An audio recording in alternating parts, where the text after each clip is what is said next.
I was crossing my legs, and I realized the doctor said, Don't "Don't cross your your legs. legs."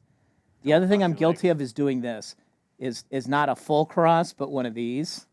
Yeah. Do not do that. Not supposed to do Welcome to day 6 of the blood clot. that. Day 6 of the book clock. Are you Yes, gonna put your thank feet you. up here? Thank you. I Yeah. appreciate it. Yeah. Yeah, starring Pastor Ben, co-starring Brian Yes. Ward, Yes. and supporting cast Philip Fortenberry. So yes, here we are. Wow. Well. But I was So told day I was 6. told to wiggle though, like this. This is good for me to do. Keep But moving the foot you around. do it and then you forget, and you go, oh yeah, do that some more. Okay. And yes, I still have my compression socks on. I ordered some new ones last night.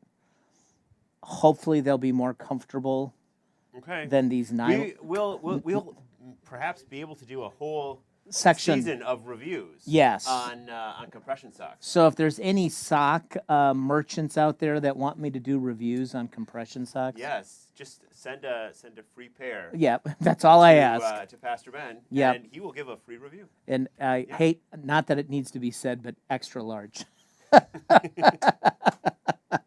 So overall, I still feel bleh. Just to be You're honest, just not. I don't feel not great. feeling like yourself. I am not. Yeah, I mean, you're. It's been working, like you've been with us. But, yeah, and I am like in and out, and sometimes I'm here doing stuff, and then sometimes I'm at home working, but I got my feet up. I'm working at my own pace. Like tomorrow, I think I'll be working from home and just taking it easy, just because I haven't rebounded yet. And Saturday's a big day. We have, just a reminder to all of you, if you knew Pat Ullum's service is on Saturday morning, and obviously we have service in the evening. So we got a big day. So I think laying low tomorrow is a good idea. However, Monday is my birthday. This coming Monday. You know what Rachel wants to get me for my birthday? Compression socks. No, something better, way better. Okay. She said to me, why don't we go find a recliner for your office? Oh. And I like this idea. Because if you didn't join us on Tuesday, this thing could take 6 weeks or longer to resolve. Yeah. And having a recliner in which I can put my laptop in my lap and put my feet up would actually be really good. Yeah. So there might be a recliner for my office. Yes. That's and then what, you need one for the studio. Well, that's next. Yes. And Carl, my son, he suggested that the new series here on Tuesdays and Thursdays could be not just one recliner, but two. Could be the Reclining Reverends. The Reclining Reverends. And that would be our new... That... Come join the Reclining Reverends on Tuesdays and Thursdays at 3. And, Sure. that might be a thing. That might be a thing. Right? So, I'm crossing my feet again. See, it's bad habits. Bad habits. I gotta... Yeah, it's interesting what they say about, everything that affects circulation. Yeah. All of that.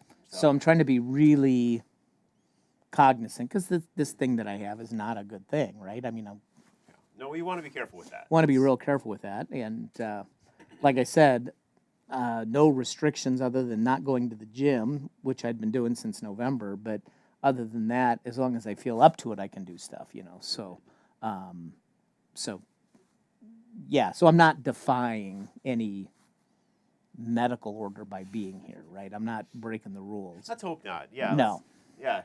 As far as you know.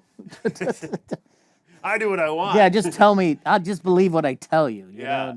No, so I'm doing fine, but I have to pace myself. I mean, that's literally the thing is like, okay, I came in after being at the doctor this morning, worked for a while, doing this, then I'll go home, take it easy, work from home tomorrow, and then rest up for a big Saturday. So here's the thing though, I don't want to harp on this, but like the doctor said to me, he's like, put a pillow under your feet when you sleep. Elevate. So I did that last night. Yeah. I slept terribly. Because, here's why. I sleep on my side, so therefore my knees were like this. You know, so when you sleep sideways, you're laying on the mattress like this. Yeah. And then when you put a pillow under, now your knees are at the word we use at our house is janked. It was a janked angle. So I slept terribly last night because my knees started hurting. So I got to figure this out. Yeah. So that's what I got to work. However, last night I had a lot of fun, even in the midst of feeling blah, at Bible study. Yes, Bible study came back, which was nice. I find that to be a highlight of a month, is the 2 times we do Bible study. I really enjoy It's been Bible really study. nice, yes. And we had last night, if you saw the email, we had birthday cake last night, and thank you. Got a birthday coming up. Thank you for leading in the singing. Yes, did you enjoy my singing? I did. I Yeah. did. I understand now why you said I don't chant. Yeah, I don't Yeah. chant. Yeah, but you elevated it. I mean, if you wrote your own song, I'm pretty sure you could be in Composer's Showcase with that voice. You think so? I'm pretty you sure. think I could make it? I think so. 50-50. However, so on Tuesday, Brian announced at this broadcast that they're having another child. Yes. So we announced that. So last night, reading through the Bible, Book of Ezra, came across a name. So I suggested, I didn't insist, I suggested putting this one into consideration. Zerubbabel. Zerubbabel. Cedar, Isaac, Zerubbabel. Yes. I'm just saying. Yeah. I mean, if I'm just going to go on past history here, I mean, Yeah. just go- hear me out. Uh-huh. You either have to pick a tree name You do? or a Bible name. That is been the pattern so far. So if it's an actual pattern, we're back to a tree name. However, thinking to myself, Pastor, you might just say, well, maybe we need to tip the scales towards another biblical name. In which case, Zerubbabel Zerubbabel should be in the would mix. be in I'm the just running. saying. Yeah. I'm just saying. Yeah. Yeah. Or Maple. Or Maple. Or Maple. Maple would be another fine name. Yes. Yes. Yeah, Birch. Birch. Yeah. Um, That actually would be a good boy's name. Cleopas. Yeah, that's right. You can't go wrong with Cleopas or Calopas. I mean, stay away from things that are easy, like Peter and James and John Yes. and Stephen. Yes. Which I'm going to talk about Stephen today. You got to go. Pontius. Yeah, that's a I wouldn't No. I'd stay away from yeah. that one though. It's the same reason you don't name kids Adolf Yes. anymore. Adolf. No. You know, I mean, but they're obviously, as you know, I'm partial to Samuel the prophet, Yes, you are. but you like Elijah, so that's Yeah, a good I do name. like Elijah as well. Yep. Especially if you gave him the middle name, Elisha. Elisha. They kind of go together. They kind of do. So- Kinda. Anyways, Kinda. enough of the baby names. I just wanted to submit my. Right. Make sure that Zerubbabel had been submitted. Yes. Formally noted. Formally noted. Yes. I bet it hasn't been shared at home. It has not. It has not actually. been shared at home. No. I think that's okay. However, if it's one of those things where after the delivery and Kira is really tired and you have to fill out the paperwork, you can just write it in. That's true.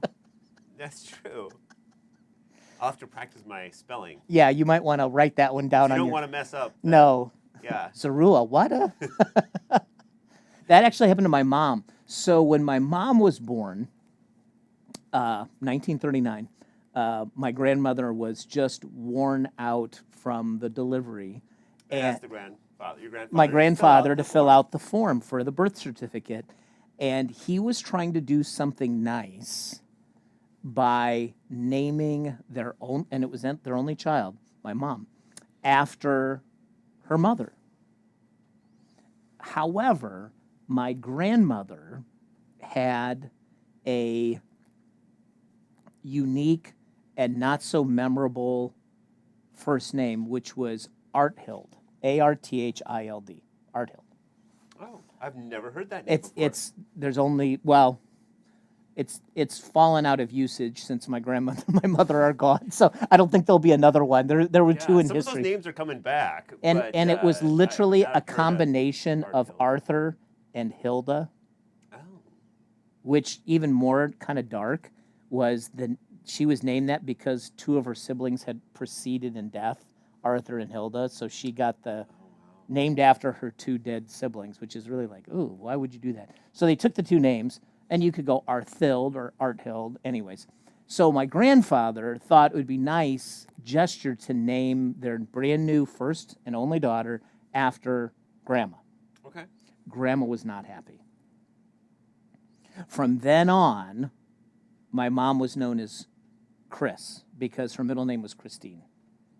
So my mom was Chris Berggren her entire life, but her birth certificate says something else. And whenever she signed like credit card or had a credit card, it was A. Christine Berggren, just first initial A. But she went by Chris Berggren. Wow. How about that, huh? Little Berggren family naming history there for you. Yeah, sometimes it's hard to do try to do a good deed once in a while. I was crossing my legs again. And you never know. It's a big decision. It's best to give it a get everybody give that one a, and make sure everybody's on board. Yes, is everybody on board with this? Yes. Take a family vote. Let's have that resolved ahead of time. Yes. You know, that kind of thing. Mm-hmm. So there is that. So I caught myself crossing my legs again. So this is the game at home. Is if you catch me crossing my legs, write something in the comments, and you'll win a prize. Oh, okay. I like that. You'll save my life. That's the prize. Maybe it's not a prize. I don't know. Yes. Yes. But keep us on track. On good medical practices.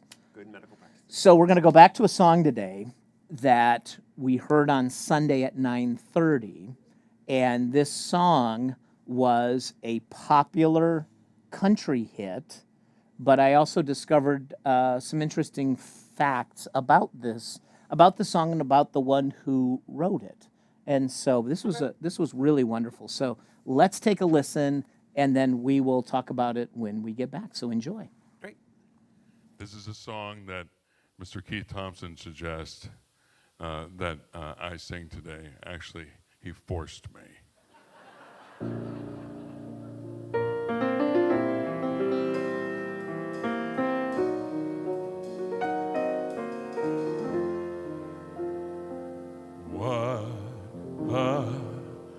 Difference you made in my life. What a difference you made in my life. You're my sunshine day and night. What a difference you made in my life.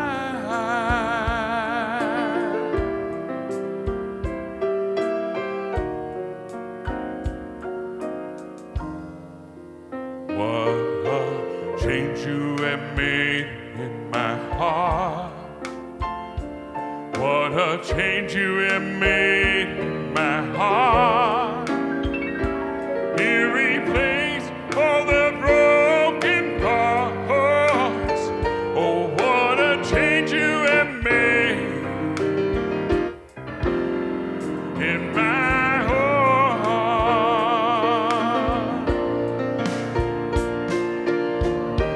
Love to me was just a word and a song that had been way overused. But now I've joined the singing, 'cause you've shown me what love. That's why I want to spread the news. What a difference you made in my life. If you know it, sing it. What a difference you made in my life. You're my sunshine day and night. Oh, what a difference you made in my life. Here we go. What a difference you made in my life.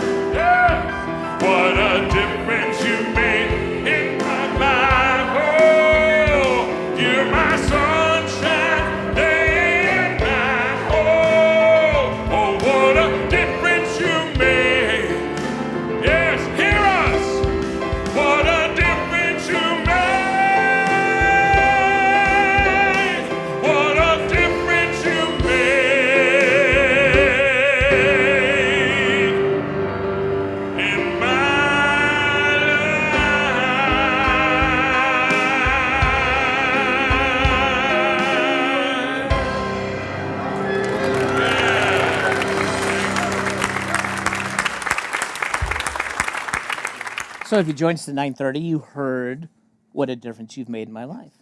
And if you didn't know it before, you'd say, well, that obviously is just a great Christian tune talking about Jesus.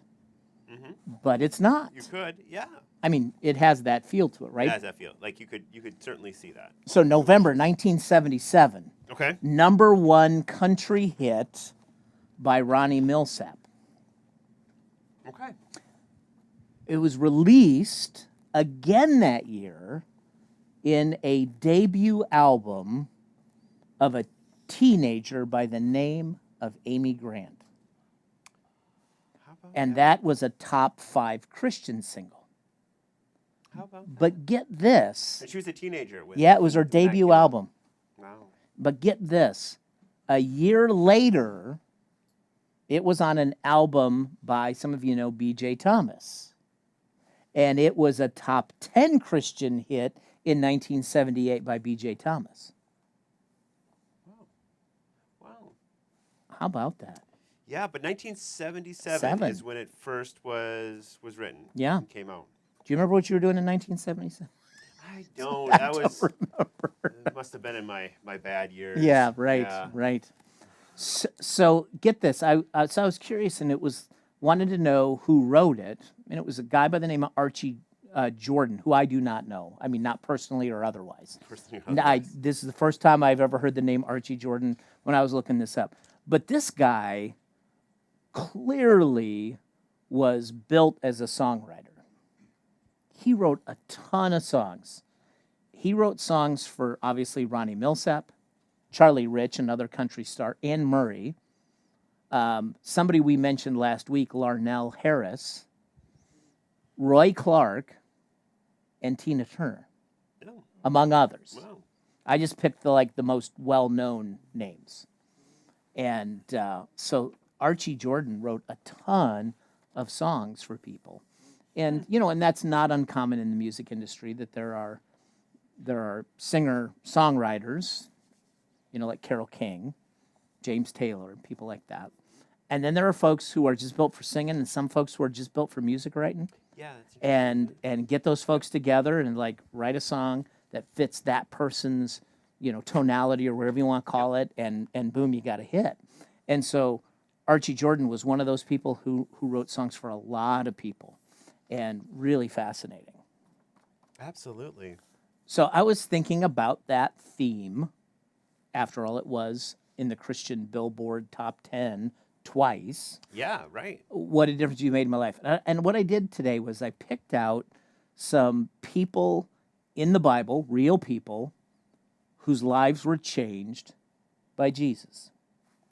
I thought, what a difference you made in my life.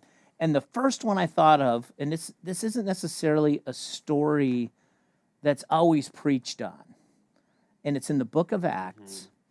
And one of the early followers of Jesus, but not mentioned in the Gospels, was this guy named Stephen. Yeah. Powerful story. Yeah. But you it's oftentimes it can be kind of dark. Yeah. Even though it's really powerful and meaningful, and there's so much good associated with it, we get afraid of that little bit of darkness. I mean, Right, darkness because in there. he was the first Christian martyr. He's Yeah. the first Christian to die for his faith. And so it says that Stephen was so full of faith that he also was able to perform miracles, not his own miracles, but by the power of God, right? So this group in a specific synagogue in Jerusalem called the Synagogue of the Freedman, and they were mostly, that synagogue was described as being mostly folks who were not native born to Israel. Okay. So like Jews who came from other places in the Mediterranean. So this synagogue really took offense at Stephen's ministry of Jesus. And so they decided to get him arrested by giving false testimony. So this is where it begins. And it's really ugly. It's like, I hate this guy so much for what he believes in that I'm going to make up a story about him. And basically the story was Stephen's talking about the destruction of Judaism and that Christianity will replace Judaism, and that all that we hold sacred will be wiped away. So that, But it's really awful because it's just like it's made clear that people are intentionally lying so that they can eventually, well, he has to be killed. yes, correct. But So it it's starts ugly. with a lie. Yeah. So they get him arrested and put him on trial. Same Jewish council that killed Jesus. So same players. It's not that far down the road, right? And as they're accusing him and trying him, the first part of this story is that while he's on trial, listen to this, all who were sitting in the Sanhedrin, that's the Jewish council of 70 where he's on trial, looked intently at Stephen with all these nasty accusations, and they saw that his face was like an angel. I love that. His face was like an angel. In other words, he was calm in the face of adversity. Like, just let it happen. Like, I can't control it. I can't do anything about these false accusations. Just, so he had this peace and demeanor of that like an angel. So they present their case, and then he replies in almost a sermon. And if you're interested, you can read that in chapter 6 and 7 of the book of Acts. And he basically makes his public profession for his faith in Jesus. And at that point, they're like, kill him. Yep. And so this is the last bit of this part of the story, is when he was being executed, that is by stoning. This is what happened, Acts 7, chapter 7, verses 59 and 60. While they were stoning him, Stephen prayed, Lord Jesus, receive my spirit. And then he fell on his knees and he cried out, Lord, do not hold this sin against them. And when he had said this, he fell asleep. He died. So first of all, you go, oh my gosh, you know you're gonna die. And instead of reacting in defiance or anger or yelling or swearing, I mean, you know, he surrendered himself, you know, like, And forgiving. and forgiving. One of the things that's still hard for anybody to do if somebody has told a lie about us, Right. to even think about forgiveness yet.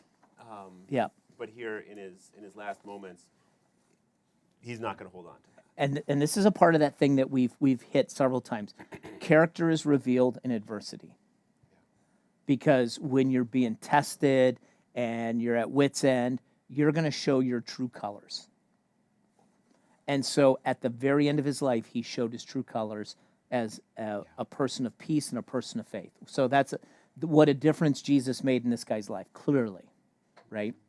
So now let's jump to the woman at the well. So that's an interesting story. So this is in the Gospel of John. Jesus is traveling from Galilee in the north part of Israel to Jerusalem. Got to get through Samaria. Got to get through Samaria, and that is the most direct route. You can circumvent it by going along the Jordan, then cutting back in. Yeah, it just wasn't necessarily a great idea to go through Samaria. Right, because of the animosity that goes all the way back to the time of, right after Solomon's death, which we covered extensively in Bible study, but essentially that when Israel and Judah in the south, where Jerusalem is, broke off, there was bad blood.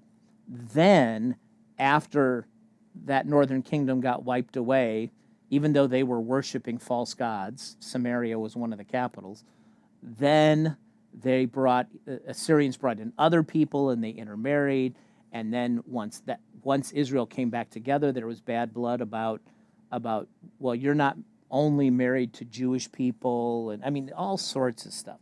So this goes back centuries of this bad blood between Samaria and the rest of Israel, including Jerusalem. And even at this point in the time of Jesus' ministry, they were still worshiping the God of Israel, well, which is our God, right? So there wasn't a religious difference at this point. It was just years of bad blood. Yes. I mean, it's like people who are actually very, very close. Yeah. Yeah. Like you don't have to see it as a different religion at all. No. But like one mountain versus another mountain. Right. I mean, there's not a lot to but sometimes the people you're closest with, you fight the most. Yeah. So Jesus is going through, and he stops at a well while the disciples are out getting food. And he shouldn't be at the well because of the cultural practices of that day of men should not be mixing with women without husbands, wives, blah, blah, blah. And the well was a place where women would gather water. I'm not saying that that should be women's work, but that was just the cultural thing of the day. So Jesus, from a cultural point of view, should not have been at the well. Right. I mean, it was just, it would have stood out. Yeah. Yeah. And so he engages this woman, and she's like, you shouldn't even be here, and you shouldn't even be asking me for water because I'm a Samaritan and you're Jewish, and I don't even know what you're about. And he's like, I'll give you living water. He's talking about the Holy Spirit. And she's like, water where I'm never thirsty again. I want that water. She's not getting it, but she's like, if I don't ever have to come back to the well again and talk to people like you, give me some of that water, right? All of this kind of stuff. And finally, he reveals something about her life that he wouldn't have known as a man, just a human being. And so this is where the first part of the story, I want to tell two parts. So the first part is in John 4:28, after this kind of terse interchange, and then Jesus revealing kind of a little bit about her life, saying, oh, he's different. Yeah, so Jesus just shows that he knows everything. That's right. He's aware. Yeah. And then she says, then leaving her water jar, the woman went back to the town and said to the people, come, see a man who told me everything I ever did. Could this be the Christ? They came out of the town and made their way toward him. So all of a sudden, she has this huge change of heart. And she like leaves the water behind. She's like, everybody, you got to come see this guy. So she becomes an evangelist, for lack of a better word, like, but essentially it's like when you've had your socks blown off, you're like, hey, take a look at this. You know, you got to come see this too, come right? see what's right? going on here. Come and see. And they do, and like he starts talking to them, and he ends up staying 2 days, which in a Samaritan, like, let's get through here as quick as we can. But they welcome him in. Yeah, that didn't bother Jesus. No, clearly, you know, the cultural difference is not a thing for Jesus, obviously. But instead of like, we just got to get through town, we got to keep moving, Jesus stays 2 days, and this was the reaction kind of after Jesus spending time with them. And I thought Jump down a few verses, yeah. Verse 42. The rest of the villagers, the people, said to the woman, we no longer believe just because of what you said. Now we have heard for ourselves, and we know that this man really is the Savior of the world. Boom. Yeah. Mic drop, right? Yeah. So that's the thing is like her life was shaken in a good way. And then she's like, other people got to experience this, people she knows in town. And probably people who judged her. Because the thing that Jesus told her is like, when he mentioned, you know, go tell your husband. She's like, I have no husband. And he's like, yeah, you're right. You've had 5 husbands, and the dude you're living with now ain't your husband, right? Like, he reveals like a really probably ouchy part of her life. Mm-hmm. And a woman like that in a culture like that would have been viewed suspiciously. You know, like, what bad curse do you have that you're killing off husbands or they're leaving you, right? We don't know the history. But she got them to listen, and even they were changed by it. So you think, what a difference you've made in my life. Jesus not only changed that woman's heart, who was pretty wounded. You know, she was pretty combative with him. And then that led to people in this town being changed by it. It's pretty amazing. And you could imagine the disciples who were still struggling to figure out who Jesus was, like having to spend 2 days in a Samaritan village. Could you imagine? These guys are like this. Like, are you sure we should be here? Following Jesus would have been a challenge. I mean, just right. Yeah, talking about eye-opening. You talk about right. everything it would have done. Like, right. Yeah. So that would have been hard for them just to like. Yeah. get around all that, including like food and like, can I mix with the, because it was all cultural. So the last story is Joseph of Arimathea.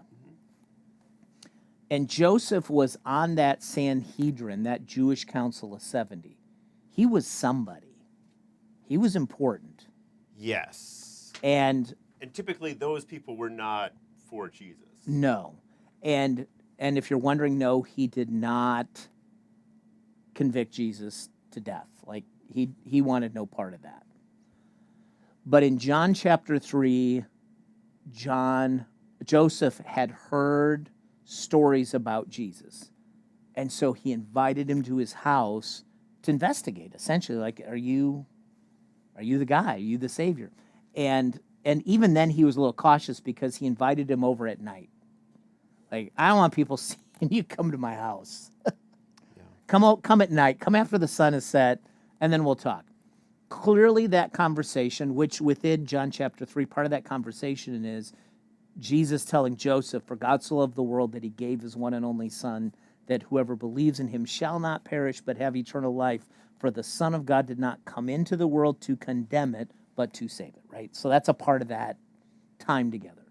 Clearly he is moved by this, and even if it's secretly, he's a believer.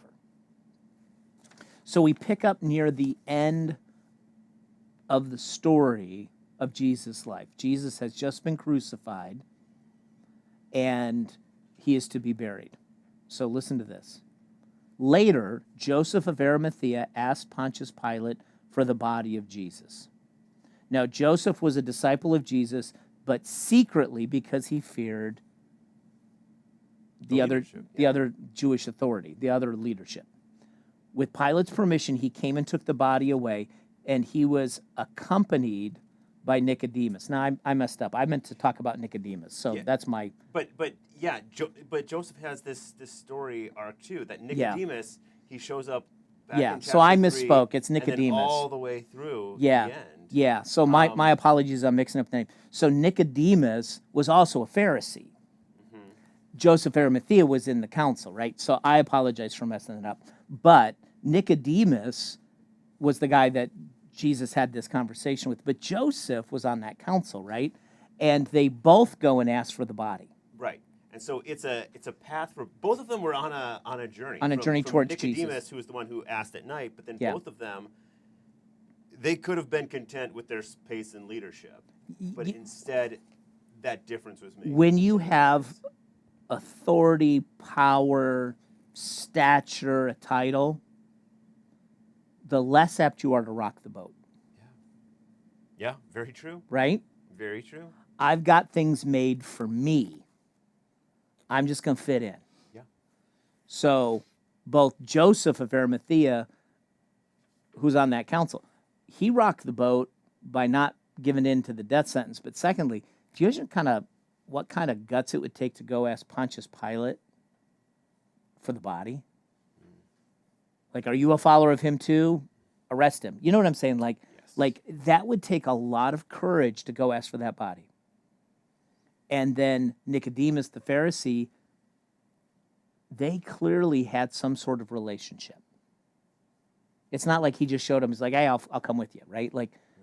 So these two people who were leaders, Jewish leaders, they probably talked about their faith to each other because they had no one else to talk to, right? Because they were afraid of their peers in a lot of ways, right? Mm-hmm. So it's really fascinating. And so both of them come to bury Jesus, and Nicodemus brought myrrh, which is an embalming perfume, aloes for the skin, because Jesus was crucified and beaten. And it says it wasn't just a small amount. It was about 75 pounds, which is a truckload of money, of goods, right? That's a lot.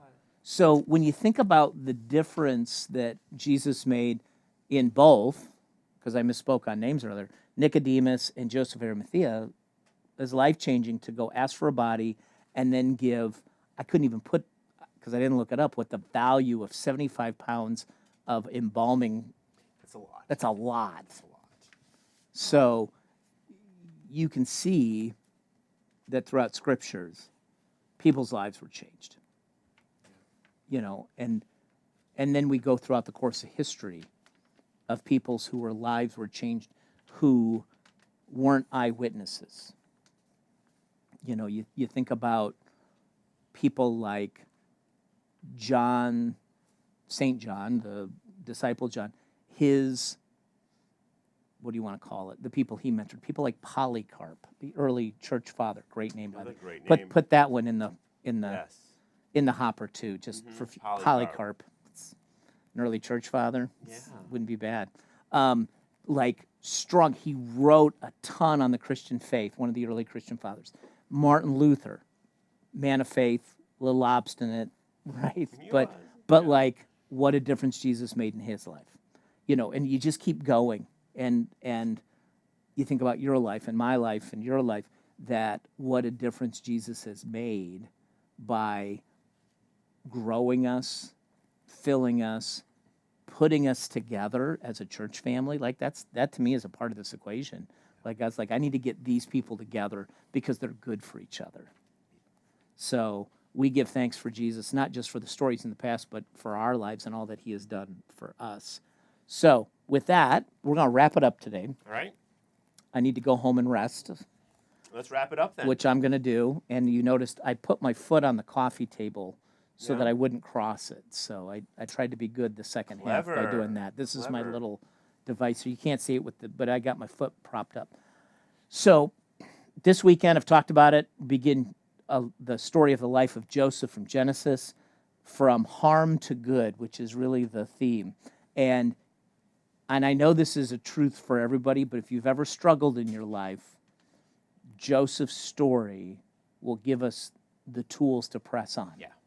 And it's about faith, it's about perseverance, it's about adjusting your mindset, and Joseph does all of these things, and we're going to walk through it section by section starting this weekend. So I hope you can either join us online or in person for that, because I think it'll be helpful for everyone who's ever encountered troubles. And it's, you know, it's random because we were talking about doing this a week ago, but even before that I kind of mentioned, I'm thinking about Joseph, and you think about troubles in your life, and here I am struggling, and it's like God's like, you're going to preach on Joseph because a great story. Because it applies to you too, right?